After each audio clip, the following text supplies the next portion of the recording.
All right, guys. So module two is basically going to be all about understanding limitations that people might come to you with, understanding what we might see within trends, where they might need to go. And then this will lead into our final, module being next week on programming, testing, understanding all those kinds of things. But it's all going to be, I guess, related around this thing we spoke about last week about looking at energetics from a holistic standpoint and not necessarily just looking at it that through that lens of the three systems, and that's kind of how we might approach it. So it's still looking at all those other things when we spoke about last week of the nervous system structure, the functions that we might need to understand and be able to manipulate, and how that kind of goes together in a holistic style approach to whether it's programming or just bringing someone on in some sort of training environment as well. So a bit of a recap on last week. So we obviously spoke about the main point of this being the oxygen is kind of our key to everything. And I'll talk about that a little bit today, where it all comes down to supply and expression. So no matter what sport you're in, we need to have adequate supply for that sport. And we also need to have adequate expression for that sport. And that all comes down to this thing here being the key. That feels back into these two here of talking about, our energy systems are located at our muscle fibers. So at the end of the day, we also need to be thinking about what is actually going on at the muscle, like in terms of exercise manipulation, how that might actually affect someone's response that they could be getting energetically. And we spoke about that a little bit in terms of, which muscle fibers are getting stimulated more. And that kind of comes into what you were saying earlier about the heavy deadlift, for example, in those workouts, Dean. It's like this piece is 30 minutes. It might be aerobic. Let's say it's targeting some sort of long sustained bout, yet we've got Karen in the corner doing a 70-kilo deadlift once every 5 minutes. Probably not going to be very productive in stimulating what the fibers and the pathways that we're trying to stimulate and actually cause change in. That leads straight into the effectors on the nervous system in terms of exercise selection, how that has an effect. We also touched on stress and the stress response that certain exercises might have in terms of which system of the autonomic nervous system, parasympathetic, sympathetic, is actually being stimulated through certain loads, certain exercises, intensities, all those kinds of things. And obviously we discussed kind of how that all fits together within our system, and we can have different kind of roadblocks along the way. I won't touch on it too much. I'll brush through it quite quickly so we can kind of get stuck in to today. So defining limitations, we're mainly going to be talking about these two things here being supply and expression. Like I said earlier, supply is just, can we supply oxygen for our sport, and can we actually express it for our sport? And these live on a spectrum for each sport, and we'll kind of go into that. And we're going to use some archetypes throughout today in terms of a hybrid athlete, a strength athlete, and an endurance athlete. It's a little bit easier to break it down that way. And then anything in between kind of fits on that spectrum, which we will show within this presentation. So we're going to start out with the most important question. And I want to put this out to the floor. When someone comes to you, whether it's for coaching, whether you're in a class environment, whether they're a new person coming to you for some sort of thing, they come to you, you're a coach, they're like, I want to do this. What's the most important question do you guys believe that you might or should be asking? And I'm going to throw people under the bus again, like I did last time. I'm going to start with you, Matt.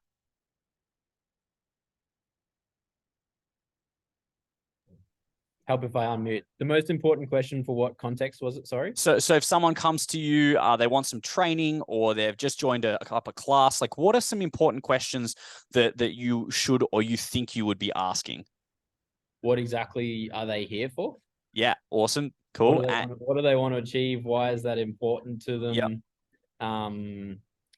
Like, I guess from like a sales framework, but it's important for like an achievement framework as well, as like, what are you trying to get away from, and what are you moving towards?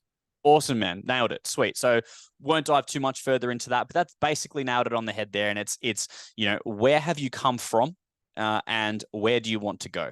And it's like with these two simple questions, you can learn a lot about what a person might be presenting to you as, and where you might actually need to shift them. And we'll kind of break that down a little bit over this spectrum that I was talking about. And the first one, which we touched on last week a little bit, was this term structure dictates function. Now, Dennis gave a pretty awesome breakdown. Are you wearing sunglasses, Dennis? It's a bit sunny in here, bro. It's just the filter. Are they Chloe's? It's the fucking filter. It's the virtual filter. So structure dictates function. Now, obviously, Dennis touched on this a little bit last week, and we spoke about these things, but now we've kind of gone away, maybe simmered on these ideas. John, what does this whole structure dictates function mean to you when you have this person that comes to you and you ask them, hey, where do you want to go? Where have you come from? But what does this kind of idea tell you? Basically, the way that someone's trained is going to put their skeleton into a certain position that's going to favor performing in one way or another. Yeah. Depending on which way they want to go in terms of their goals, it's just useful to be able to know where they are and where they want to go in that regard. So on that spectrum, on that slide there, that's what that means to me. Awesome. And, I don't want us to necessarily take away from this structure dictates function thought of like, oh, I must manipulate this person's structure every time that they come to you, because that's probably going to happen over time in the training that you give them if it is specific. However, it can have effects if they are really far down one side of that spectrum. Like, let's say if you've got that massive powerlifter that comes in, they go, oh, I want to be a marathon runner or something. It's like, okay, cool. We're going to have to implement some things in there to create some sort of shape change, whether that's a deliberate thought or just a consideration. That's all it needs to be. It doesn't need to be, I'm going to program everything I'm doing around manipulating this shape. It doesn't necessarily have to be that way, unless maybe that person, let's say, presents with pain, injuries, things like that. But then, if you're just a basic coach like myself, probably push them out to someone like Dean, and he can help them out with their injuries. But again, that's not something we can still tackle. But again, it's more so if it presents as an issue, that's when it's more of, I want to identify this and now manipulate it. Do you have anything more to touch on about that, Dennis, in terms of structure? I just want to ask you, like, I don't know if this is the call that we're doing this, but like, we will talk about it a lot, and the point will come across as if like this extension biased skeleton, like the one on the far right-hand side, is the one that's totally undesirable from a conditioning perspective. Yes. But then you're saying that it is okay, and then we shouldn't actually try and manipulate a skeleton to try and get it back on the other end. In what circumstances would it be okay, and why is it okay? Again, it's one of those things of, yes, it's definitely a consideration if you have someone coming in with that massive extension biased skeleton and they have that, let's say, that goal of endurance. But it's like, if your program is sound towards endurance, it should eventually create that shape change over time, right? It's more necessarily going to be, it's going to be a byproduct of this, but it still should be a consideration to begin with of, hey, they're probably going to struggle in lots of running because they're trying to run in this position. So maybe some of the stuff that we place them into to begin with could be some cycling that's going to put them in a little bit more flexed position so we can work on things like breathing mechanics and that over time. That could be a consideration. It's not necessarily like every single accessory movement I'm going to give this person is going to target at putting them into a more flexed position, unless that's what they want. If they're just like, I just want to be the best marathon runner ever, could be what dictates that. Does that answer your question? Yeah. Cool. So with that, that saying of structure dictates function, we now kind of have to understand that function over time changes structure. So we don't necessarily we're not just necessarily born into an extension bias or a flexed bias. We're kind of born as, whatever we're born as, right? And over time, with what we're exposed to do over extreme periods of time is kind of what changes those things, right? And you see that on that spectrum of what the typical archetype of a extremely strong powerlifter looks like, or what that, extreme marathoner looks like the Kipchoge type, super thin, skinny, very like internally rotated. And there's two separate ends of the spectrum there. And that is a product of the environment that they place themselves into. That's what it comes down to, of the functions or the things they have been exposed to over time have had an effect on the structure that they present in. So that is the cause there. And that tells us that however they may present to you, they're not stuck there. We can still put things in place to push them back into one side of that scale or another. It just comes down to what position are they in, where do they want to go, and then what goes in between to get them there. And that it comes down to, why do people get stuck in these positions, or why do people come into these positions? Obviously, like I said, function comes down to a little thing called tension. So it all starts with the nervous system, all right, and our muscles, right? So I won't go too deep into this until a little bit later on when we speak about interference and things like that. But within our muscles, we have what are called muscle spindles, all right, and that kind of connects our muscle fiber to our nervous system.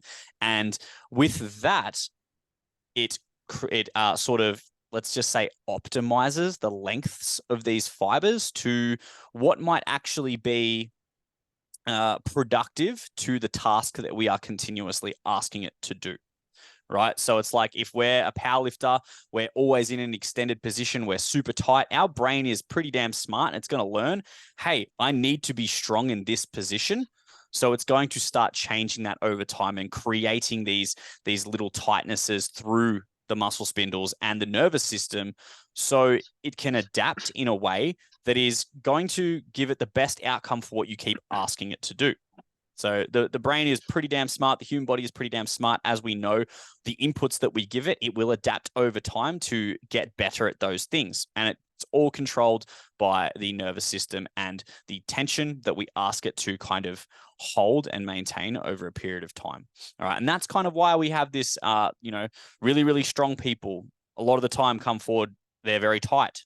Whereas a yoga instructor on the other end of the spectrum, they're very floppy and they're very loose, because the inputs they are asking their body to do, their nervous system is now creating an environment where tension can be dictated towards that thing. All right. Does that make sense to people? Does anybody have any questions on that at all? No? Cool. We'll dive into it a little bit more. So when we look at tension dynamics, okay, this also gives us an idea. So we kind of understand so far that if a person comes to us, there's going to be structural things that we can look for with that question that we asked them at the start of, hey, where did you come from? Okay, I came from 10 years of powerlifting. You can kind of think about that. You can look at them. You can create this little bit of an archetype in your head to begin with of, okay, maybe, I'm not going to say 100% yet, because obviously we need to do some testing, look at different things like that. They might present in a little bit more of an extension bias. Okay. With that, all right, what amount of tension comes along for the ride with that extension bias or with that sport that they've come from? So they might be on this end of the spectrum of a higher tension person. On the flip side of that coin, the endurance athlete, they might be down here. And a way we can kind of conceptualize this, and some people might have experienced this in the past, and I have as well. We take someone who has come from a very enduring background, and I see this a lot within CrossFit. A lot of people have come from longer distance running, rowing, swimming, cycling, things like that. You'll go and give them their accessories. Let's just say some bicep curls or some split squats or something like that. And it's like, the idea of that, obviously we're trying to create a large amount of mechanical tension in that session so they can grow. But for some reason, this person can just keep pumping out bicep curls, right? They can just keep doing them. And they're like, I can do these all day. And then you kind of add a little bit more weight and they just can't do any. They don't have the strength to do any. So there's this kind of in between of, they can either do a million or they can do absolutely none. And a lot of this comes down to this tension, right? With things like a lack of muscle tension and a high cardiac output, we might see this trend in the higher endurance athletes finding it quite hard, right, to push those accessory movements to a point of where they feel a pump, so to speak, right? On the other side of the spectrum, right, we can take this strength athlete and we go, hey, we're going to go for a 5 kilometer run. They get about 200 meters in and they're like, my legs are dead. They're full of blood. They're pumped up. They're cramping. because they're presenting with a high amount of muscle tension, right? They've trained their muscles to contract extremely hard, all right, for the output or the function that they have asked it to do over and over and over again. So that's kind of those two ends of that spectrum of muscle tension. Does that make sense to everyone? Does anyone have anything to add? Any questions on that? Mudge, do you have anything to add on that? I was just going to ask for your experience when you say have someone who's really, really strong and they get into endurance or they want to do more conditioning stuff. What are some factors or things you think about when you're programming? I'm sure we're going to do that, but it's like, I think it'll give some people an idea of the things you think about. In terms of if they want to come from a strength side and go into endurance? Yeah, so I use someone who, attacked population. They've come from like a powerlifting background. They're very strong, but their task requires them to run the long distances at a fast speed and be able to, become more enduring, like push-ups, pull-ups. What kind of factors or things that you think about when you're, assessing this person? Yeah, in terms of what I would give them? Yeah. Yeah, so it's so simple in the terms of where I would just say, oh, I just give them the opposite and do stuff down here, right?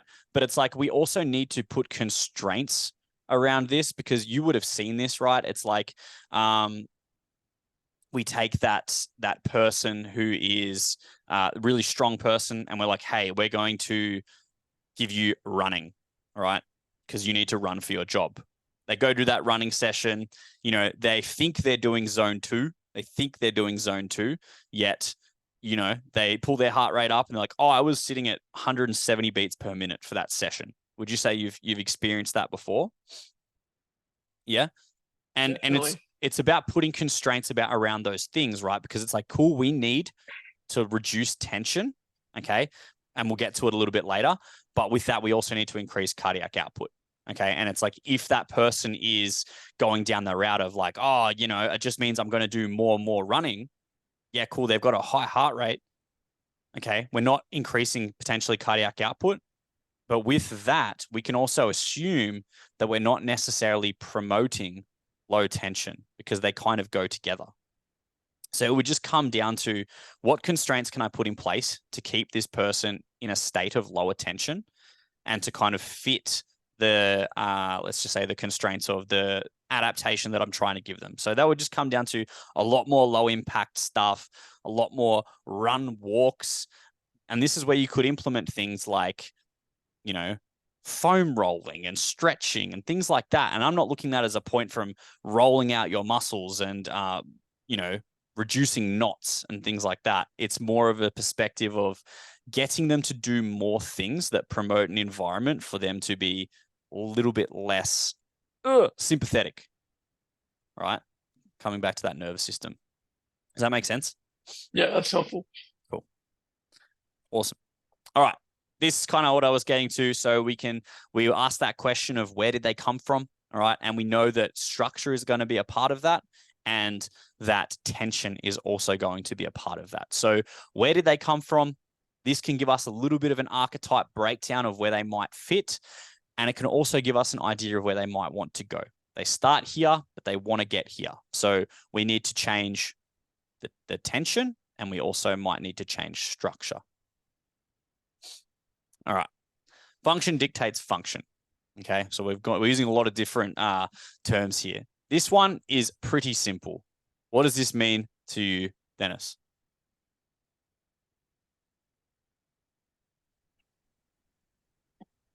All of these 3 different categories, lungs, heart, muscle, they can't work without the other. And the function of each one of those has a synchronistic function to the next. So we can't just look at a muscle without thinking or considering the heart or the lungs and vice versa. Yep. Fuck, you actually nailed that. Sick. I didn't expect that. Well done, I'm bro. a wizard, mate. That's why I got these glasses on. Awesome. So this is as simple as just saying is all of these things work together to do what you want, right? It's like we can't just look at, hey, the muscles need to just do this and I'm going to be great at what I need to do. I also need these other two things to support those actions at the muscle, right? Whether they need to be extremely large, let's say for a powerlifter, he doesn't really need to have a high cardiac output, right? But his expression needs to be huge. However, the cardiac output still needs to be sufficient for him to get to the gym and train, right? So it's all those little things, they need to complement one another for that actual goal. And we can look at that on the other side of the spectrum, right? The expression of oxygen doesn't need to be massive for a marathon runner. However, it still needs to be there if they need to sprint to the finish line. So all these things, they need to be sufficient for the goal. Okay. Does that make sense? Anyone have any questions on that? I'm always going to say anyone have any questions because it's a bad habit and everyone's always really quiet when you ask, has anyone got any questions? David, how you going, mate? He's unmuting. Yeah, well, mate, how you doing? You sound like a robot. Yeah, got ya. Good, man. Good to have you. Good to have you. Sweet. So kind of leading into what I was just saying, all right, the functions that support these sports. Now, like I said, we're going to be using these 3 archetypes for today because they're kind of one's at the center, one are at each extreme end of the spectrum, okay? And these come down to these 3 different things that I said at the start are supply and expression, and expression. What are we talking about here when we say supply and expression? What does that mean? We spoke about it a little bit at the start. Dean? Ask Tiff. Oh, Tiff. You got to unmute. Okay. We got to. All right. So on. we spoke about it a little bit at the start, but when we're talking about supply and expression, and we kind of, it was the main emphasis of the last lecture that we had. What am I talking about when I say supply and expression? Like the supply of the blood to the oxygen to the muscles and then how that's expressed. Is that what you're talking about? Don't ask it like a question. You knew that shit. Awesome. Yeah. Sweet. So the supply of oxygen, okay, because what does that mean? That is technically it's the supply of energy, right? Because like we learned last week, when supply of oxygen is gone, contraction stops. Okay. So we need the supply to support that contraction. Okay. But then we also need the contraction or the expression to support the task. Okay. So that's where those 2 things fit there. So we need adequate functions in terms of supply and expression over these 3 spectrums. All right. And that leads into what they may have or what they may need. All of these different archetypes or these 3 different archetypes have trends and things we can look at. And this just helps you understand, obviously, like we were saying at the start, where that person came from and where they want to go.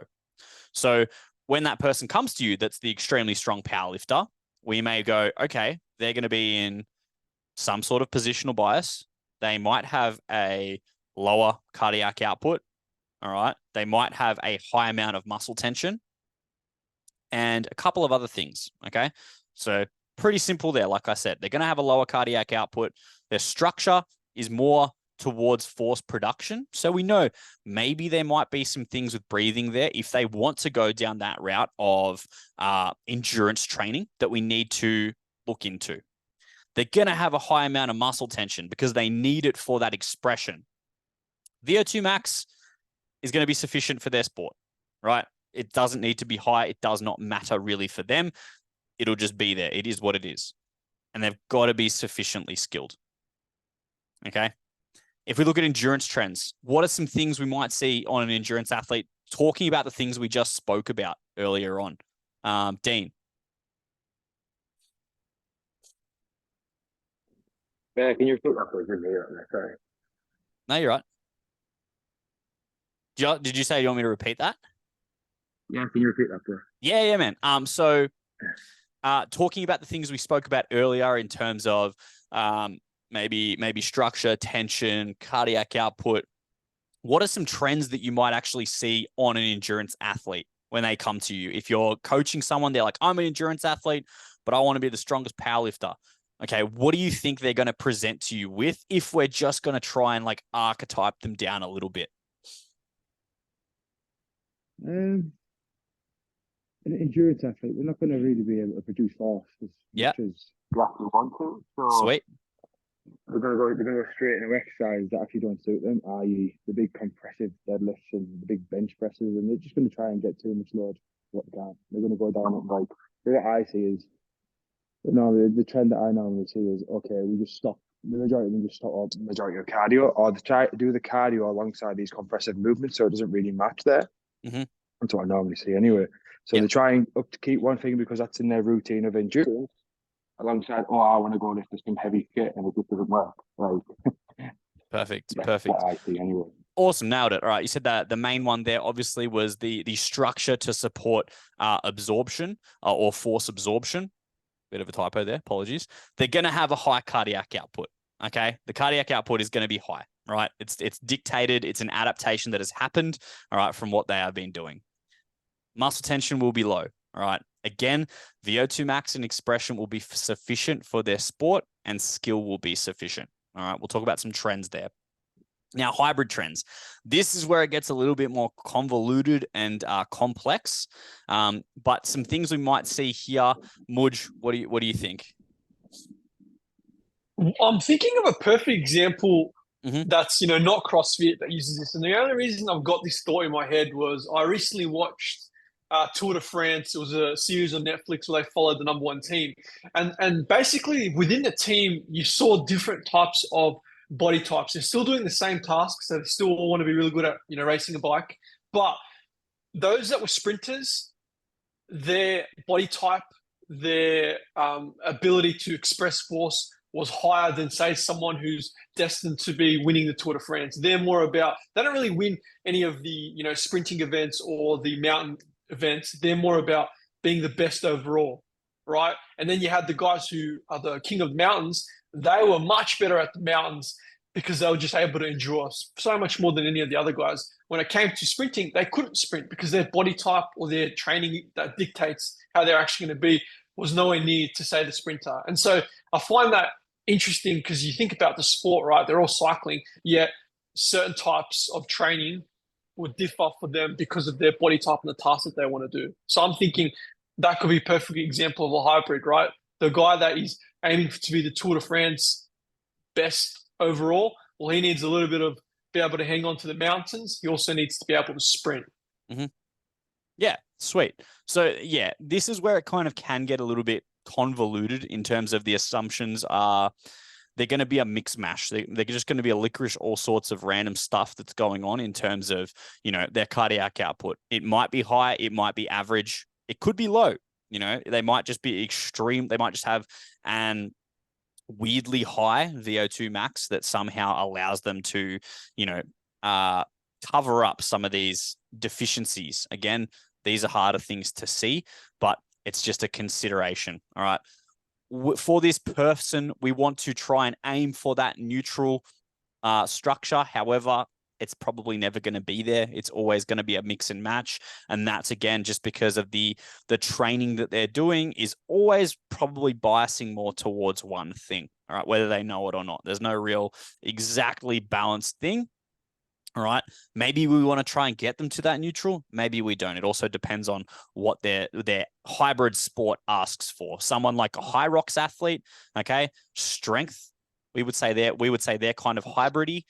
Strength is not necessarily needed as much as someone like a CrossFitter. So they're both in that hybrid category, but a CrossFitter might need to have a little bit more of a structure towards force production, right, than, let's say, a high rocks athlete might need.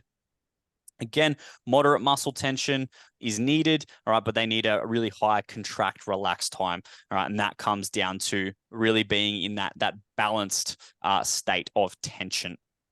VO2 max and expression is sufficient, and skill needs to be sufficient, all right. As I said at the start, this person will have the largest discrepancies across the board, really because you are just trying to jam a whole bunch of stuff, all right, into them, and kind of you get this thing out that will produce results. They might be really strong. They're probably really fit, and there'll probably be a whole bunch of stuff that they can do that you're just like, that kind of doesn't make much sense, but they can do it, right?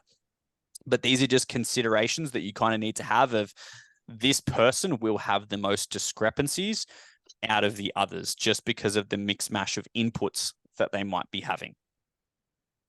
Now, I said something in there that was expression sufficient, okay? We spoke about expression earlier being, their expression of oxygen. And this is kind of where the specific energetics training might come into it, all right? When we talk about the three systems, right? It's like we don't necessarily want to look at these three systems and go, hey, this person is a sprinter. All they're going to do is they're going to get sprints, okay? There has to be other stuff around that. And that other stuff, like we said, can support things like cardiac output, okay? They can support things like structure in terms of our accessories.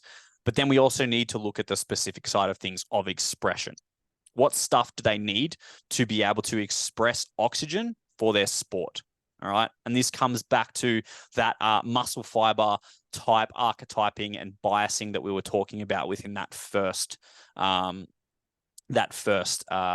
lecture. And we can look at this as a gas tank thing, right? We can say we've got a sprinter and a marathoner. They might have the same gas tank size, okay? But the sprinter can empty that thing really quickly, like a drag car. Whereas the marathoner, they're kind of like a car with really good, a Toyota Corolla, all right? They can just kind of go forever, okay? And they're just going to slowly, all right, drain that gas tank. So their expression is different, but their output, their cardiac output and those things might be very similar. Their VO2 max could be very similar, but they can express oxygen differently. And that's where the sufficiency of that comes into play. And we need to look at, hey, is the specific expression of their sport the limitation? Okay. Anyone have any questions on that? I can't tell if you're confused or what, Dennis, with the glasses. I'm good. You're good. Cool. All right. The other one was VO2 max sufficient. Okay. John, what is VO2 max to you? To be honest, I'm actually very unsure. Okay, cool. Tiff, do you want to have a crack? Oh, come on. You know this. All right, David, I'm sure you would have done plenty of VO2 max tests in the golden age of rowing. What is VO2 max to you? Is it to do with the capacity of oxygen that's being consumed for required output? Yep, definitely. That's pretty much close to the mark. Dean, you're fresh in your masters and you're fresh out of your undergrad. You should be all over this. I don't know if you're laughing or not. You're like, fuck, he picked me. VO2 max. I mean, I haven't really delved into it much, but we had some VO2 max in the past, and it was combined with like lactate levels. So I'm assuming it's something to do with like how much energy can this person produce in a certain amount of time. Yeah, very close. Can I have a crack, Louis? You can have a crack, mate. So VO2 max. I'm assuming that stands for volume. O2 oxygen, and then max. So the max amount of volume of oxygen that you can use during exercise. Yes, pretty much. Sweet. That falls yeah. So we've got VO2 max and peak. Peak is the peak that you might hit within that exercise that you're doing. Max is like your max level. So you might say go and do a workout in the gym, whether it is like a squat workout, you're doing some, squats or some deadlifts, whether you're doing a bike session, you will still hit a VO2 peak within that session, but you also have a max ability that you also may have. Show of hands here, who measures VO2 max? Does anyone here actually measure it? Does anyone here think that you need to? Nah, sweet. Perfect. It's a cool metric, and it's what we would call a descriptive metric of we can go, hey, I know this person has X, Y, and Z, 45, right? Cool. What do we do with that? Not much. It doesn't give us much to go off in terms of prescriptive things. So we can't go, hey, this person's this But now that information gives me pacing and that doesn't help us. Gives us a piece of data that we can go and retest another time and go, has it improved? Sweet. But it doesn't really matter, right? It needs to be sufficient for the sport, okay? So it needs to be high enough that it can support their goal. But outside of that, it doesn't really matter. So I'll tell you a story soon when we start speaking about skill, of how skill may actually outweigh VO2 max, even for an endurance athlete. But going back to what is VO2 max, it's essentially the amount of oxygen you can uptake. So we can look at uptake being the lungs here. So how much oxygen you can uptake, then what does the heart do? Transports, Pumps. right? Then transports. And then what do our muscles do? We spoke about this a few times. Express. Express. All right. Express. All right. Oxygen. Okay. So how much oxygen can we uptake, transport, and express to a maximal level, right? How much can we do? This is all dictated by, this can be affected, by some of the things that we spoke about earlier in terms of tension, in terms of structure, because those things might actually affect the lungs, the heart, the muscles. Okay, so we can affect VO2 max through changing structure, through changing cardiac output, through changing expression. It's not necessarily just through doing MAS training, as some people might think. Okay, so there's a bit of a paradox in that though. Mhm. You know, because you're absolutely right. It's like we can change VO2 simply by changing structure.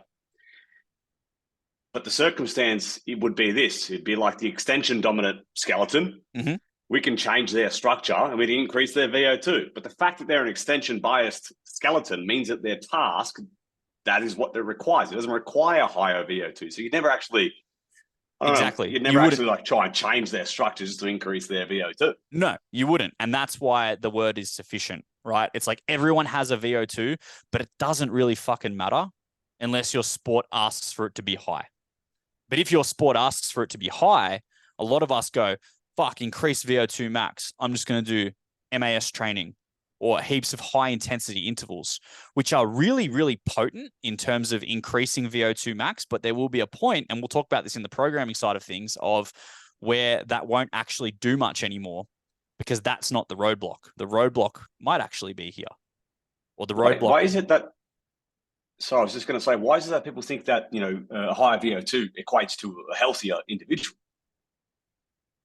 That's a great question. I would say that. What's your theory? Yeah. My theory would be, I don't necessarily think that's true. I think there is health standards. I'm pretty sure like the average healthy adult is supposed to be 45. How they actually measure that, no clue. I think Mudge is like 41 or something. But it's one of those things. It's like you just kind of said, you know, money's not important, but everyone wants to find out for themselves. So same as the VO2 max, everyone wants to find out, if I have a higher VO2 max, will I be better at my task? Yeah. I'd say my guess around that is, it used to be a sexy thing, right? Like when VO2 max started getting popularized, you know, I'd probably say 10, 15 years ago, in terms of like everyone started doing this high intensity interval training, because that was more directed towards increasing VO2. It became this thing that was like it's a health marker. It's not really a health marker. It's a fitness marker. It's a marker to say someone has X. Doesn't mean you're more healthy or less healthy. You can have someone with a high VO2 max still be incredibly unhealthy. They might just naturally have a high VO2 max. Doesn't mean shit. But that's kind of what I'm getting to there. VO2 max, it just needs to be sufficient. It shouldn't be something that we necessarily fixate on. All right. The effectors to all of these things in terms of, you know, VO2 max, expression, cardiac output, structure. We've spoken about it a million times. I'm going to hammer it every time because it's so important. What does someone think this is? John. Sorry, could you repeat the question, please, Louis? Yeah, you're right, man. So we've spoken about so far things like tension, cardiac output, VO2 max, structure, all these things that we might be able to identify as a limitation someone might have within their sport or how they might present. But there's some overarching thing that we've spoken about, and I'm going to keep reiterating because it's so damn important, that affects all of these things. And what might that be? Would it relate to oxygen and their ability to take it in? Maybe, but what might affect their ability to take in oxygen? The efficiency of like their heart and breathing, their lungs. Yep. Now, what affects the efficiency of their heart and breathing? Maybe. Things like structure and tension. Yes. Yes. And what affects tension? The nervous system. Boom. All right. Sweet. The nervous system. So we got to remember. Whoa, that was cool. Did you put that in, Dennis? No. That was mad. We got to remember this thing that we spoke about. This thing we spoke about. Roads in our nation. It's like one of those old PowerPoint things in school. You had stuff coming in. Can you replay it? Because I think some people missed it. Did you miss that? Watch the remember. Look at that. Wow. Fuck. Next level. Make sure I have those on everything next week. So we got to remember this thing here. Okay. So the size principle that we spoke about earlier, in terms of when it comes to the biggest effector, in my opinion, of any limitation some person might have within their sport. And this is probably one of the first places that I would look personally when it comes to someone going into whether they want to, go into powerlifting or into CrossFit or into rowing or into running. All right, we've got to think about this thing. Why? Because of this, okay, again, the effects of what is recruited when. And that comes down to skill. All right. Skill is going to be probably the overarching limiter that a lot of people will present with, right? And we could kind of go back to that conversation that we were having at the start, Dean, of the people that you see that are doing workouts with 50 deadlifts in them.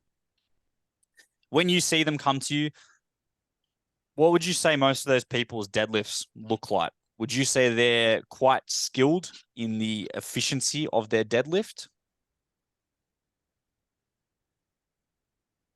So I got a lot of people who cut me during the system. They are stuck in, and some of them are, you can just tell, are stuck in that extension tension. But some of them, I do ask for when you do ask for the history, it's like, oh, I've just started CrossFit, so no. But then you do get the odd people who are generally well built, been in the gym for a long time. So it's hard to say. It's really hard to say without actually knowing that person. Yeah.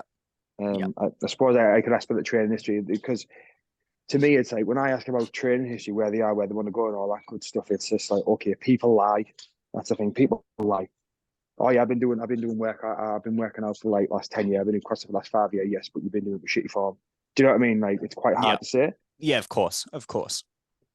But this kind of alludes back to what you were saying at the start anyway, of a lot of the time those people will do their, 50 deadlifts in a workout, whatever, but their deadlift might not be very efficient, right? And the efficiency there might actually be their overall limiter to their performance.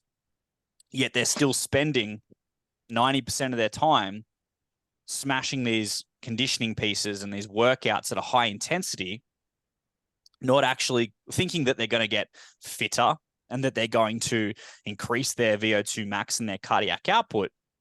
But the thing that's actually stopping them from any sort of high expression is their technique or their skill of that deadlift to be able to move that barbell in a way that is efficient. And there's a pretty cool story. I'll steal this one from Evan. Has anyone heard of Paula Radcliffe? So she's a pretty well-known, if you're into marathon running, she's a well-known marathon runner. And they tracked her VO2 max over a period of, I think it was about 10 years. And what they found over that 10 years, I think she dropped about something like 20 minutes off her, time of whatever race that they tested. It was a decent chunk. Probably wasn't 20. I think it was like 10, 15 minutes, right? But over that time, her VO2 max actually got worse. So on paper, she got more unfit, so to speak. Why? Like, who can take a guess at why that might have been the case? Mudge? She became more efficient. She became more efficient. So she got better at the skill of running, right? And that was the effect that her getting better at the skill had, right? She didn't have to be as fit, because that's how much of an effect the limitation of her skill was having on her expression of her sport. Okay. So that's one thing. So Louis. Yeah. Yeah, so Louis, would you say that was because their body's adapted and the nervous system could just absolutely has just got better at it, so there's not as much tension around. So she's able to use them less high-end fibers. That's what exactly what I'm kind of alluding to there. Exactly right. So the efficiency, and we can look at that here, right? Her efficiency has gotten so much better that she is recruiting her fibers in maybe a more efficient way, okay? Or she is, like you said, recruiting more of those less fatigable fibers for longer because her movement pattern is better, and she's not shifting on to her compensation patterns earlier on. All right. And again, it's a saying that I'll steal from Evan. It's like, we only hit a point of failure when our compensations fail, right? So by increasing the ability of someone's skill, you are actually reducing the amount of, you're increasing the amount of time that it takes them to actually get to those compensation patterns, right? Therefore, improving efficiency and reducing things like tension, maybe for the endurance athlete, so to speak, or a higher tension because of the efficiency that you're building through skill. So this is just a big one on the whole side of limitations that we always think about. Everyone always goes down the pathway of, cool, it's my fitness, it's my strength. I just got to do, and you'll see this hugely throughout the CrossFit scene of, I'm not very good at X, so I'm going to do more workouts of that. Or I'm going to do those muscle ups in more workouts. Not, I'm going to actually do more drills to get better at that skill, but I'm just going to do more in an intense environment, which is going to, again, increase the effects of potentially this happening over here instead of being over here like Paula. Does anybody have any questions or anything to add on that? Yeah, so are you going to be? Is that where you? Yeah, go for it. No, you go for it, Dan. No worries. So is this where you're on about? This is where you put your constraints and stuff in? I don't know. Where your constraints just to control a person from trying to like do that skill over and over again and not get better. So you put constraints in there to help them. Yeah, exactly right. And this generally comes down to especially the hybrid guys who like doing, let's say, mixed conditioning. And it's just, let's just say we're doing a mixed cardio piece in terms of an aerobic training piece, like you said at the start, to target things like cardiac output, the return of blood to the heart to create some type of left ventricular expansion in, some complex terms. Now I put in a skill that is more complex, that might innovate more sympathetic muscle fibers.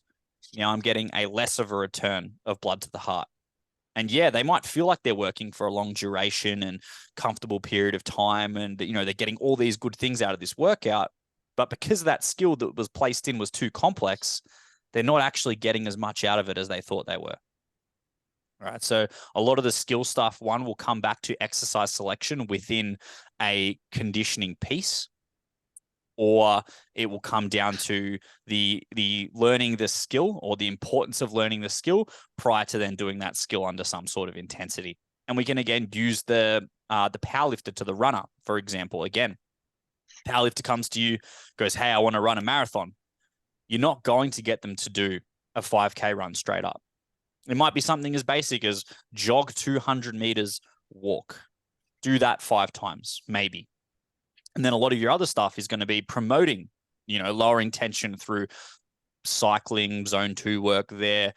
Like I said at the start, whether it's foam rolling, stretching, those low tension producing things. And then you're going to use those small drips of running to increase the skill before we start actually using the running as a method of energetic training. Does that make sense? I think he's nodding. Dennis, were you going to Yeah, say yeah, something? yeah, absolutely. Yeah, cool. No, I mean, like you said it quite well in that, bro. I was just going to talk about like exercise selection when it comes to conditioning pieces. But yeah, cool. you got it. Cool. Awesome. So, Mudge, were you going to say something? Yeah, I was going to say, to help Dean kind of relate to this too, think back when, at your time when you were at uni, you would have learned like skill acquisition.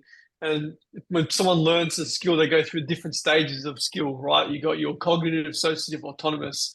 And the big thing here is you're never letting the person get to that automatic stage, because as soon as they get to that automatic stage, any of those bad habits that they've built, in the context of CrossFit, they just want to do more of it. They become less efficient because they're not focusing on the aspects that they could improve. So in essence, they're never really letting themselves become automatic. Same as for this runner here. She was probably not so focused, or not so, she was a lot more focused on her running technique, what 1% she could improve there to have an overall effect on her running. And in essence, she's really focusing on like deliberate practice, because a lot of people run every weekend, they clock a lot of kilometers, but not everyone's a world champion, because those that are the best, they put in deliberate effort to be better at that task, if that makes sense.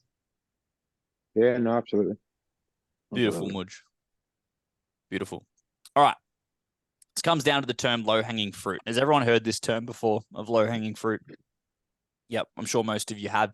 It's essentially the thing that is, I see as the easiest to obtain for that person, for what they want to get to. Does anyone see it as something different to that? No, cool. So are they, question mark, are they skilled enough for their sport? Are they strong enough for their sport? Does their position support their sport? Again, we've got VO2 max there. We don't really know. Does their VO2 max support their sport? There's things we can do, and we'll talk about that next week in terms of understanding that. But these are all questions, all right, we need to ask when we're trying to get someone from where they are to where they want to go.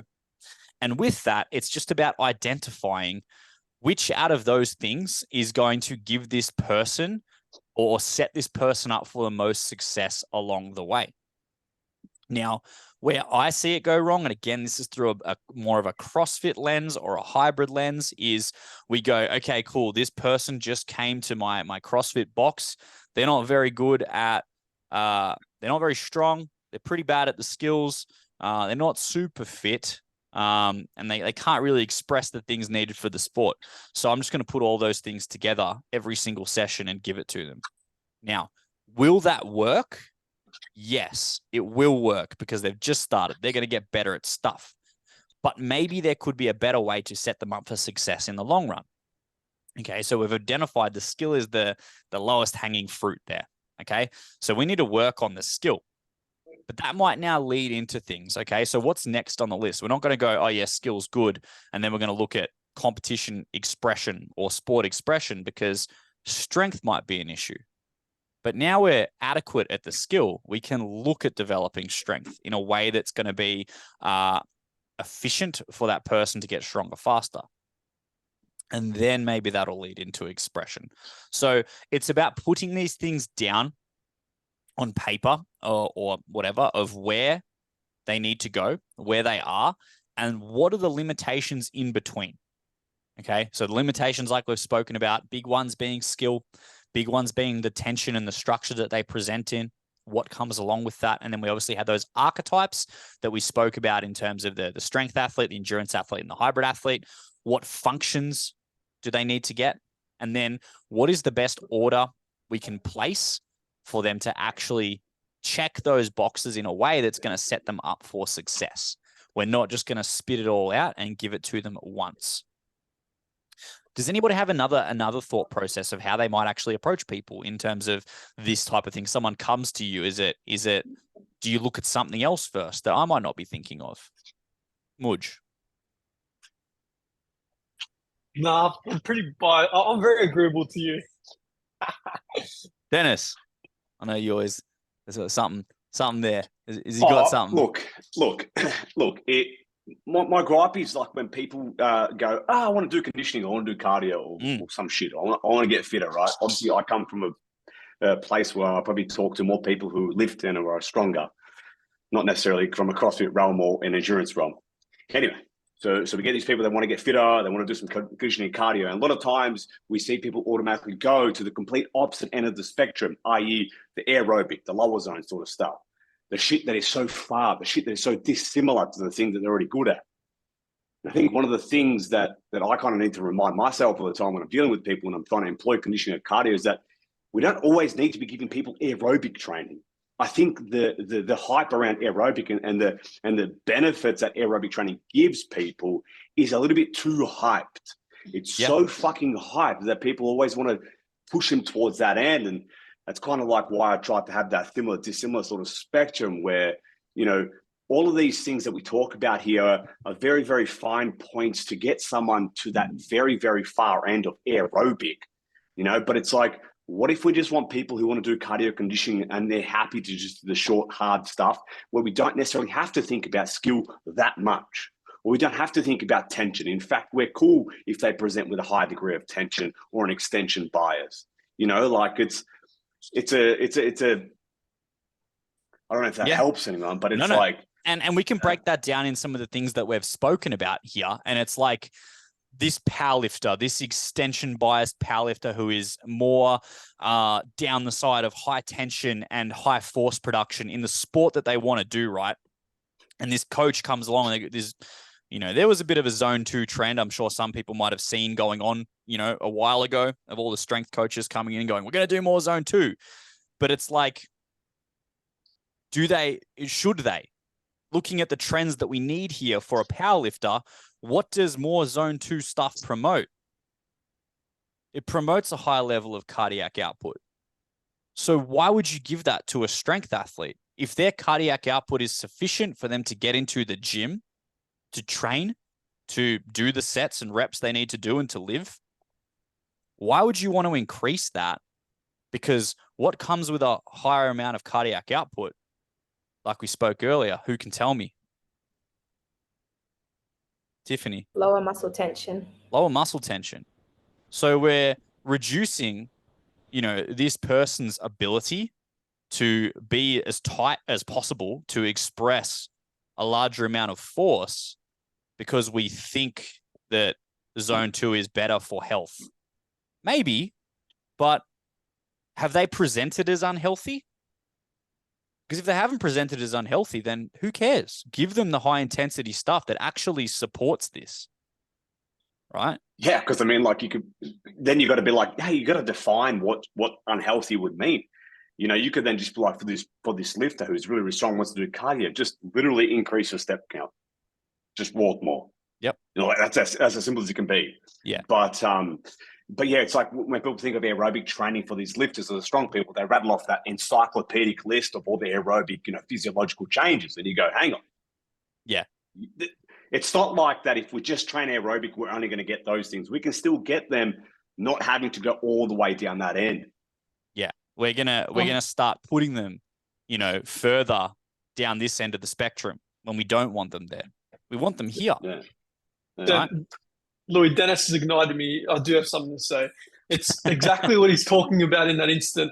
You know, people forget, or strength athletes in general, when they're going to that, they want to add so many novice stimulus that they're like, it's going to help me in my conditioning. But what we've just spoken about in terms of the skill and the requirement from the brain, that makes you start to having a think, and you add all these different things and you start to realize why in your subsequent sessions, especially later in the week, you can't perform as much. Like I fell into this trap where during the weightlifting prep, I started to add a lot more zone 2 conditioning. And I was like, no, I'll be fine. And I used the bike erg specifically.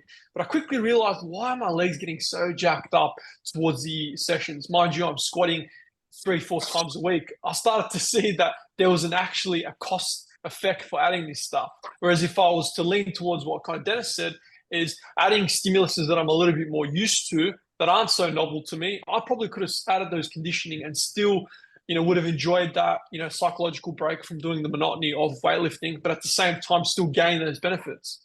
And here's the other thing, right? We bring it back down to, you know, what is like I've said it a million times now, the overarching thing to everything, right, is our nervous system. Okay. And as a power lifter, even as a weightlifter, right, you need a higher amount of expression. Okay. So you need to be able to express oxygen at the highest level as fast as possible to shift that load. Right. But let's now do exercise that promotes a higher amount of parasympathetic tone. Is that going to help? No, it's not going to help. It would be like let's just say an Eliud Kipchoge. Does everyone know who Eliud Kipchoge is? He's the fastest man pretty much over the marathon ever. Runs a marathon in sub 2 hours. It's ridiculous. Extremely fit, extremely enduring guy. If someone went up to him and goes, oh, hey, man, we need to get you stronger. We're going to start doing, 3-rep max deadlifts weekly. You'd be like, what the fuck? That's stupid. That's the extreme end of the opposite end of the spectrum of a powerlifting coach going, hey, we're going to start doing 100 minutes of zone 2 a week to help you be better at powerlifting. That's the opposite. That sounds pretty dumb, right? You wouldn't do that to a marathoner. So why do people want to do it to powerlifters? It's just the other side of that spectrum to think about. And it just always comes down to, is the things that we are targeting supporting, what we are trying to achieve? And there's nothing wrong with having that conversation with someone of going, hey, all of this zone 2 stuff doesn't support your goal. Do you want to do some conditioning? Let's do conditioning that supports these things of lower cardiac output, higher tension, higher sympathetic drive. Does that kind of, I don't know, lead into what you were saying, Dennis? Yeah, dude. Yeah, Sweet. yeah. Cool. Does that make sense to everyone? Does anyone have any questions on that? We kind of went on a bit of a tangent. John, yes. Yeah, Louis, I've got a quick question. The argument I've heard from some coaches about doing more zone 2 stuff is that since the processes of recovery are aerobic, if you have a more efficient aerobic system, you can recover faster. Do you have any thoughts on that? I do. Yeah, 100%. The question would be, is recovery an issue? It's as simple. It sounds, sorry, not to kind of, your question is a great question. I don't want to give you a medial answer there, but it's that question that people don't think about. Is it's like, oh, zone 2 is great for recovery, so I'm going to give it to all my strength athletes. But have we actually asked the question of, do they need more recovery? Are they not recovering? Okay. And if they're not recovering, what about everything else as well? What's their nutrition like? Are they eating all right? What's their sleep like? What's all of those things like before we start implementing more of these things to promote recovery? Because we also need to remember, for a strength athlete that hasn't done much zone 2 before, one, they're probably going to fuck it. Like I'll say that right now. They're probably going to be like, yeah, I'm doing zone 2 training. And they're probably sitting zone 3 and 4 the whole time. Now you've added more fatigue to their training. Is their recovery going to get better? Or is it going to get worse? So I'd say, look, it's not a bad option. Maybe it could help. But for that strength athlete, when would you give that to them? If you noted over a season that their recovery was really poor and there's something you could do about it, maybe you would give them some of that more low stim aerobic stuff, but maybe do it in the off season later on. I mean, like, just to add on that, like, John, that's kind of like the encyclopedic list that I was talking about that everyone kind of just spits out as to why you should do aerobic stuff without too much thought. Like, there's a lot of great theoretical, in theory, it's fantastic, but then in applicability, it's like, then we have all these questions that we're talking about now. And, like we're talking about, this whole thing is overarched by the nervous system. You've got this powerlifter who's in this, sympathetic state or tone for a large period of time. Maybe the lowest hanging fruit is going to be, hey, can you just relax a little bit more? Can you relax on your rest days, for fuck's sakes? That might have enough of an influence on the nervous system to promote a little bit more parasympathetic tone. Do you see what I'm saying? Yeah. Like that could be a help too. And like, what doesn't help is in the industry or fitness, we have no names here, but we have people, spruiking Nassim Taleb and his black swan theory of like, if you're at this end, well, you got to do the complete opposite, because we got to live on the opposite ends, not in the middle, right? Lifter needs aerobic. Yeah, it's not really that black or white. Makes sense. Thanks, both. No, it's good, man. It's good. It's a legitimately good question, and it's something you do see a lot. And yeah, it comes down to another misconception of, for some reason, there's this thing in people's head that is like zone 2 training doesn't come with any fatigue. It's still a stimulus. It's still a training stimulus. And for someone that hasn't done that type of training, it could actually be very fatiguing. That's a kind of another thing to think about because they haven't been there, or they haven't been there in a long time, right? It's like when it's like if this powerlifter is super unfit and they struggle walking up the stairs and they're puffed out, you putting them on 40 minutes on an assault bike at a nasal breathing pace, it's going to be extremely fatiguing. So it's just, those things that you got to think about around that as well. But no, great question, man. All right.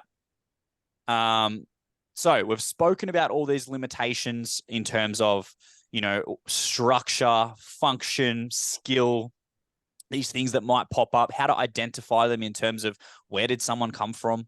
All right. That's going to give us a lot of clues about how they present and the things that we might need to work on. Where, I'm not going to say everyone fucks it, but where a lot of us fuck it, and this is huge in CrossFit, is we try to do it all at once. Like we said in that thing before, we don't just pick the lowest hanging fruit. We smash that one, and then we make a logical decision and move to the next thing. All right. And we try and make things complement one another as we build that person up. Instead, we go, fuck it, let's hit it all. And sometimes that works, but more or less, we're going to go to a side potentially of doing too much. And that's when things start to go wrong. Interference. Now, who believes that there is no interference effect, or interference doesn't exist? I know it's been spooked a lot on the internet lately that interference doesn't exist because, CrossFitters and hybrid athletes and this and that. Who thinks it actually exists? Hands up. Give me a hand. All right. Cardio will affect your gains. Strength will affect your cardio. It's just, it will, right? Can you do both? Absolutely. Will you be the best powerlifter of all time if you also run marathons? No. Will you be the best marathon runner of all times if you also compete in powerlifting? No. Can you be average at both? Absolutely. You can, right? But that in itself tells us that there is interference. Now, I'm not saying doing one little piece of cardio is going to ruin everything. Okay. But it's like, we can't use those terms of absolutes. Like people like to say, it's like, okay, the interference effect doesn't exist, because that's just as dangerous as the start of when the interference effect came out, when people said the interference effect will kill everything that you do. Right? We need to sit somewhere in between and understand that the things that we do affect one another in terms of those opposite ends of the spectrum. They will. It's just how it is, right? Now, with that comes down to a couple of different things. And we've spoken about one of them before, and it's probably one of the main interferers, I think. And we've spoken about it a few times today. What does someone think that thing is? Dean? Nervous system? Yes. But what particularly about the nervous system? Something that it promotes depending on the thing that we are doing.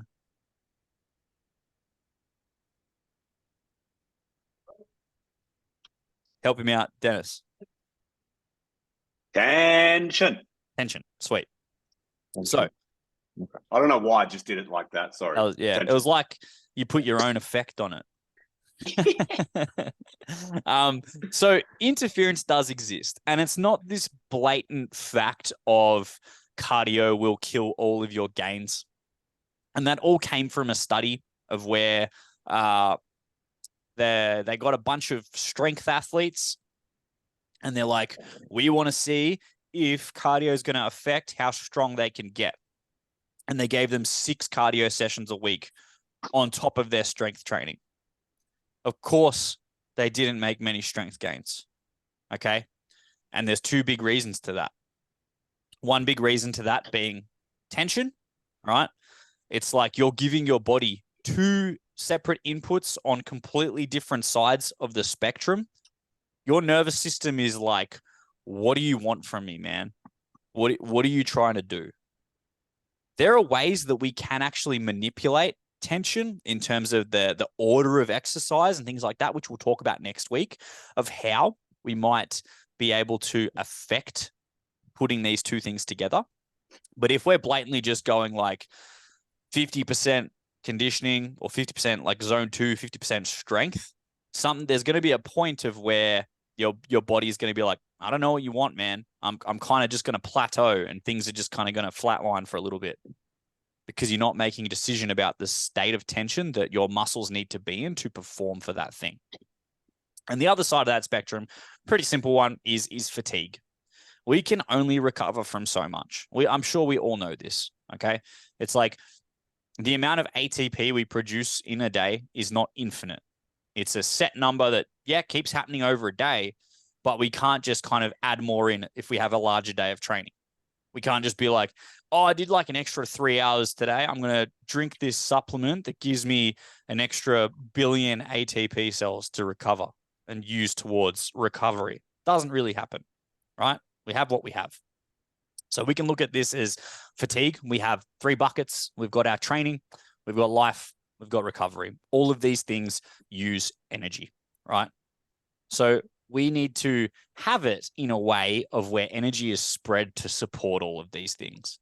And you might see this in your everyday life. You have a really big week of work, and for some reason your performance drops. It just comes down to energy balance, all right? We just don't have enough to do it all, okay? And that's where it comes into our training of where we might need to get a little bit more specific into the things that we want to achieve those things. We can't just jam them all together and put all our eggs in one basket or one bucket, so to speak, and completely neglect these two here, because it's not going to work, right? Pretty simple one. Energy is finite. We can't adapt to it all. We can't recover from it all. And this is a massive one again in CrossFit, Nadine. Do you see this at all, Nadine, in your gym, of people that just like do like 4 CrossFit sessions a day, and they're just like, I got to do more. I got to do more. And they kind of don't make huge improvements for some reason. They just feel real tired all the time. Do you see that? Yes.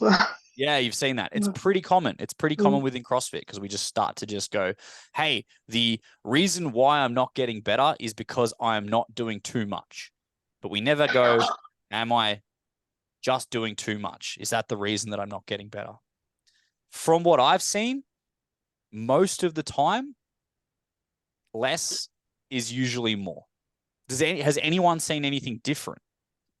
Has anyone ever gotten someone, whether they've come to their gym or even for yourself, Dean, they've come to you for, some help or an injury, and you go, hey, can I see like what you've been doing in training? And your simple fix has been, hey, man, just do less, and they've gotten better. Have you seen that? So it goes in. So with me, it's just a case of like, okay, what you've been doing this week, what's life been like? What's your recovery been like? And 9 times out of 10, somebody who's had a stressful work and they've had all this, they try to do the normal training pattern on top. It's just like when you've got too much fatigue going on, you've got life stresses, you've got other environmental stresses. You're probably not eating as efficient because you're rushed for time. You're just constantly on the go, constantly. And now you're trying to balls ass this program that you've been doing in recent weeks where you've been a bit more calm. And yeah, absolutely, happens all the time. And the quick fix is. 9 times out of 10, the quick fix I just say is just like, if it's a CrossFitter, it's just like, okay, let's just drop a day of training or change our training on these days where we are too hectic. Or if it's like coming from like a strength and conditioning or a bodybuilder or a powerlifter kind of guy, okay, let's just drop the volume a bit this week. Or let's change the exercise order this week kind of thing. And it just instantaneously works. Yeah. Dennis, do you see anything different for powerlifters? No, pretty much the same. Yeah, sweet. So we know that fatigue is a huge interference within what we're doing. All right. It's not necessarily cardio is going to kill your gains. It is, you can only simply recover from so much. So the time that we spend doing things, we should select the things that we really think are going to get us where we want to go faster. And that's where that low-hanging fruit comes back into the picture of, hey, this is the easiest, maybe the least fatiguing thing I can do to get myself better. Let's start there. Let's not start it up here, right? Let's start with that thing that is going to cost less, because, that's going to have the largest return. And the other side again is tension. We've already spoken about this, and I'll harp on it again because it is, I'd say it's a relatively new concept or foreign concept or something that doesn't get spoken about. And it's just simply understanding the effects of a high strength exercise has on the nervous system and a really, really low stress cardio piece has on the nervous system. They're two different inputs that are going to leave you feeling in two different ways, and they're going to train two different responses at the nervous system. And it's like I look at it as like it's this weird push and pull of having like two ends of a magnet, right, that are going against one another and they push each other away. It's like if we have these two things going in at the same amount at the same time, you've just got this magnet that can never actually attach because you're constantly trying to go in either direction and you can't actually do one thing and express one thing to a high degree, right? So it's just another thing that you got to think about is the implications of the tension that the exercises you are choosing are going to have on the outcome that you like or that you want. Does anybody have questions on tension? Would you or Dennis, do you guys look at tension in a different way at all? Oh, no, you had that. Yeah, I got a question for you.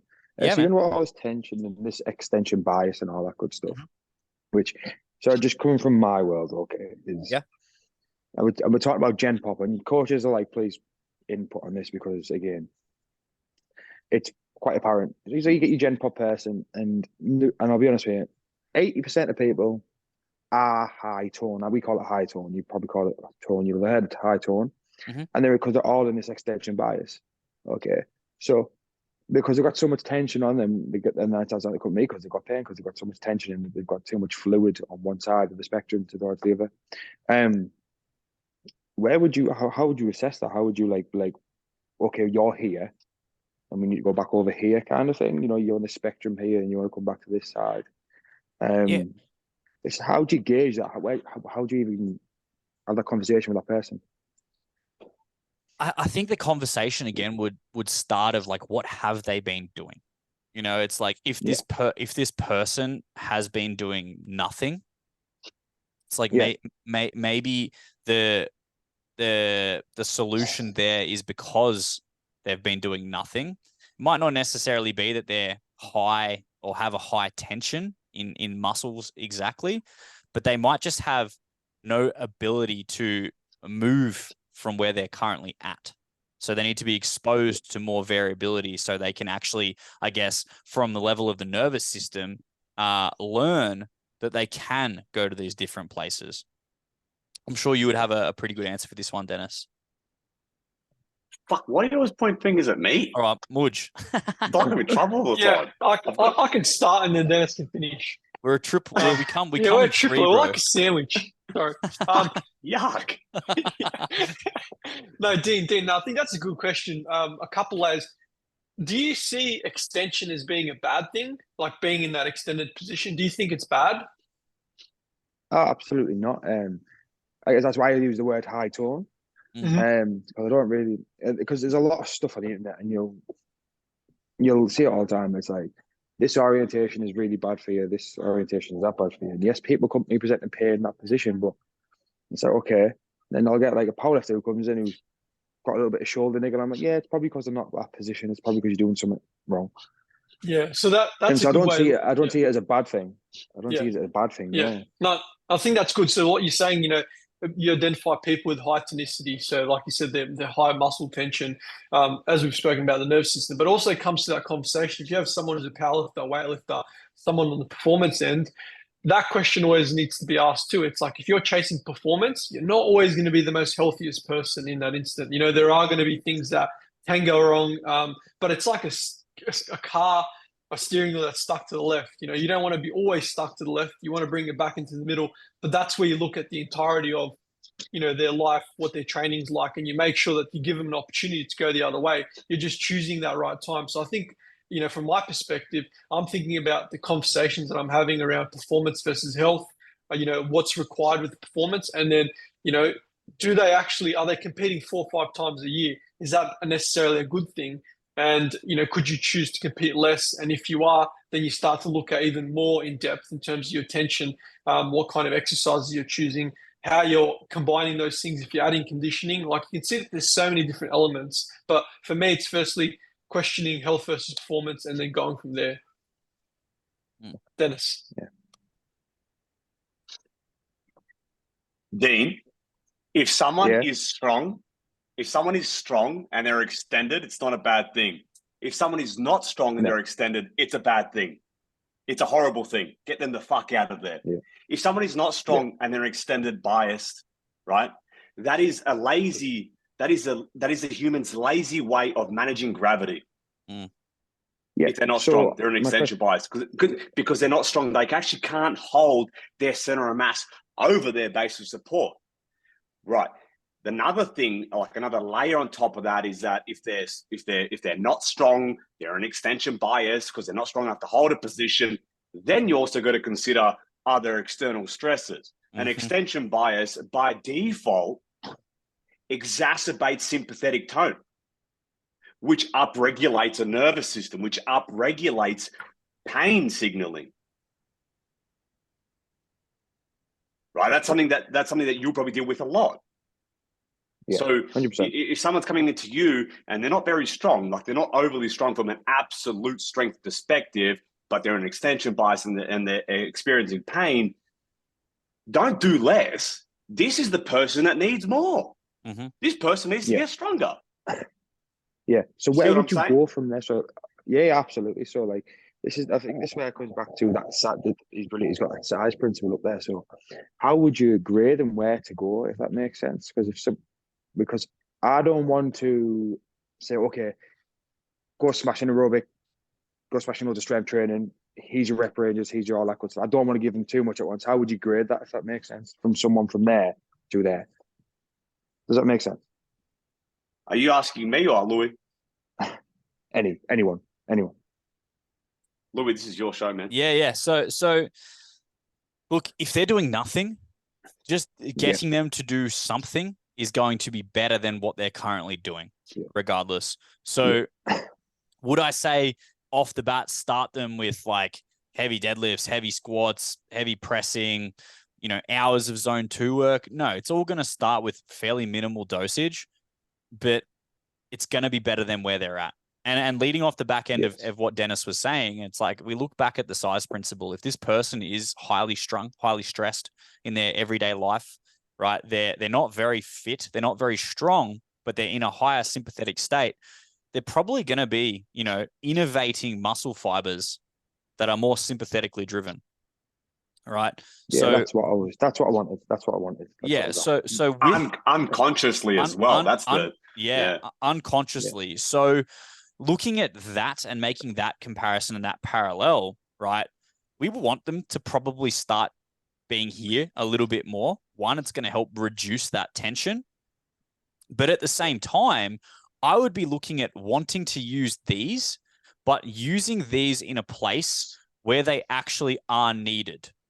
And when I say where they actually are needed, it's like, cool, we need these to do a squat. We need these to do some sort of press. We need these to do some sort of hinge. Okay.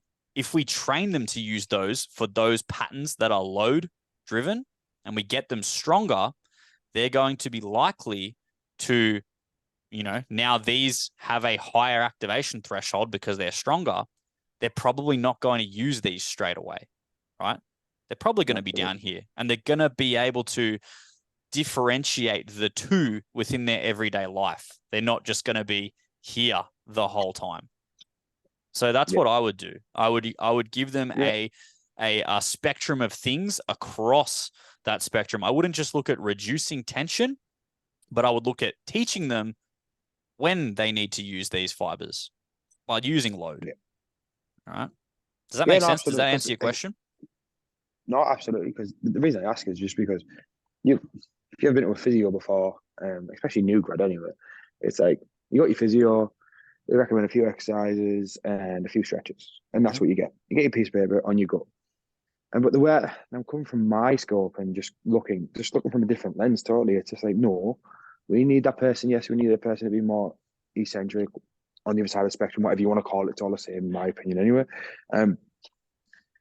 But the way we do that is going to have a massive fix. So it's a case of like, and I do find it just in my, like I say, just in my field, like underloaded, stupid, like stupid exercise protocols and stuff like that. It's just, that's why I wanted to ask that question. It's just like, okay, we can use this nervous system, these parts of the nervous system to bring you down from that. Yeah. Bring you down from where you are. Yeah. And I think looking at that, it's like, you know, we can say, look at the exercises that you're saying in terms of like, I don't know, the really low load physiotherapy stuff that maybe they need because there is an injury there. But it's like, there's nothing I would say wrong about encouraging them of going, hey, you can actually still do all of these things with heavier loads, because that's going to promote you to now use those muscle fibers, all right, for what they're intended for. And then you also promote the low tension muscle fiber usage or exercise. And now that person actually, from a nervous system standpoint, gets the ability to use the whole spectrum, not just one part of that spectrum. Yeah, absolutely. Make it actual change. Yeah. Which is what we want. Yeah. Absolutely. Cool. Awesome. That's why I asked that question. Beautiful, man. Awesome question. So today we've covered a lot of things across the side of limitations. And like we said at the start, the first thing to start with understanding where someone's limitations may lie is start with the wheres. Where did they come from? All right. And where do they want to go? Knowing those two things is going to outline maybe some estimations of where they might be, or the issues they might currently have, or the limitations they might currently have. And knowing where they want to go is going to show you the roadblocks along the way that you might need to take care of to get them to where they want to go. So start with the wheres. From there, then look at the whats. Okay, what things do they need to be able to do for their sport? As in, what functions? What functions in terms of what does a powerlifter need? Like we spoke about, higher tension, lower cardiac output, all those things, right? Promote that, from a standpoint of like, this person wants to be a powerlifter. It sounds weird saying I want to promote a lower cardiac output. And that's not saying that you're going to be like, hey, we're just going to deliberately do things to make you unfitter. It's going to be a byproduct of giving them more strength training in general and reducing that. But it's just, hey, this person's doing heaps and heaps of running and marathoning and whatever, and they want to be a powerlifter. Well, guess what? We have to do things that are going to lower that by just removing it completely and doing strength. Just a byproduct. It's not a huge in terms of change, but it's probably the biggest limitation that you can see off the start. So that could also just involve a conversation with this person of, hey, if this is your goal, but you still want to do all this running, well, are you going to be okay with not actually getting there or to the highest level that you can be? So it could even just invoke a question, all right, to help this person understand what they have to do to get to where they want to go. All right, that's the other side of these things. From there, all right, we've got the, where they are, where they want to go. All right, we've then got the what things do they need. Now it comes down to manipulating those things in a way that is going to be progressive in nature to help that person in terms of picking the lowest thing to start with. Start there, then move to the next logical thing, then move to the next logical thing. Do not grab everything at once and try and do those things, because that then leads out to these two things that we might see pop up, being our interference of tension and fatigue. Okay. So that has been everything we've kind of covered on limitations, the things that we might see archetype wise. Okay. The things that we need to do if we want to push someone in a certain direction or pull them in the other direction. And it's the basic underlying to those things. Next week, we're actually going to talk about, programming tools, testing, different considerations when programming to achieve these certain things. Okay. In terms of, how do I actually blend high and low tension together? Can I do it? All right. What are the best ways to do it? How do I actually understand if someone does have a higher tension energetically than someone who might not? All these things we're going to answer and dive into next week. Okay. But that has been the underlying understanding of limitations that someone might present in, or limitations that you might foresee that they could have, or that you might need to take care of in their journey to where they want to go. All right. So I believe that is the last slide there. Over everything we've covered today, does anybody, I know I'm going to say it again, probably going to be crickets, but does anybody have any questions on anything that we've covered? Nah, awesome. John, all good? Sweet, man. Nah, beautiful. Awesome. So that's been limitations covered off. Again, we will dive further into this in our final week of the lectures next week, where we talk about programming and testing, and then some considerations around those, like I said, and then we'll have a bit of a Q&A in the final week if people do have questions. If not, we'll just run that at the end of next week's session. All right. So that's been limitations covered off. I appreciate you all coming again. Thank you so much. And if you have any questions that you want to ask me, stay on the line and shoot away. But other than that, I hope to see you all next Tuesday afternoon. Thank you so much. Thanks, Louis. Awesome. Thanks, guys. Cheers, Louis. Thank you. Thanks, Nadine. Thank you.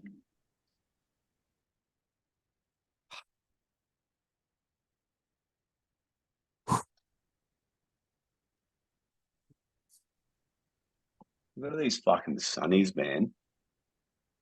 That threw me so Louis, hard. I was like, what the fuck is going on? Louis, does these headphones, it sounds